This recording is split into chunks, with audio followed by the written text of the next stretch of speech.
இந்த இரண்டு பெண்களுடைய புகைப்படத்தை இன்னைக்கு இந்தியா மீடியா ஃபுல்லா நீங்க பாக்கலாங்க. அது மட்டும் இல்லாம வேர்ல்டு மீடியா ஃபுல்லாமே இவங்க என்ன பேசினாங்க அப்படிங்கறத பத்தின பேச்சுக்கள் தாங்க இருக்கு. இவங்க ரெண்டு பேரும் இந்தியன் மிலிட்டரியில ஒருத்தங்க கமாண்டரா இருக்காங்க, இன்னொருத்தங்க பைலட்டா இருக்காங்க. சோ இவங்க தான் ஆபரேஷன் சிந்தூரை பத்தின ஃபர்ஸ்ட் அபிஷியல் அனௌன்ஸ்மெண்ட் அப்படிங்கறது இவங்க கிட்ட இருந்தா கொடுக்குறாங்க. ஆபரேஷன் சிந்தூர் அப்படிங்கிற அந்த பெயர் காரணமே பெண்களுடைய அந்த குங்குமத்துக்கு அநீதி இழைச்சவங்களுக்கு நாங்க திருப்பி பதிலடி கொடுக்கிறோம் அப்படிங்கறதா.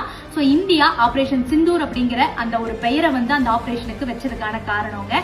சோ அது பெண்கள் மூலமாவே கொடுக்கறாங்க அப்படிங்கறதா இவங்க அனௌன்ஸ் பண்றதுக்கான ஒரு காரணமும். அதாவது பெண்களுக்கு இழைக்கப்பட்ட அநீதியை பெண்களே திரும்ப தண்டிச்சிருக்காங்க அப்படிங்கறதுதான் உலக நாடுகள் அறியக்கூடிய ஒரு முக்கியமான ஒரு விஷயம். இதன் மூலமா இந்தியன் கவர்மெண்ட் இந்தியாவில் இருக்கிற பெண்களுடைய அந்த முக்கியத்துவத்தையும் பெண்களுடைய அந்த பவரையும் உலகத்துக்கே காட்டியிருக்காங்க. இன்னைக்கு இருக்கிற காலகட்டங்கள்ல ஆண்களுக்கு நிகரா பெண்களும் எல்லா இடங்களிலும் இருக்காங்க. வாய்ப்புகள் அப்படிங்கிறது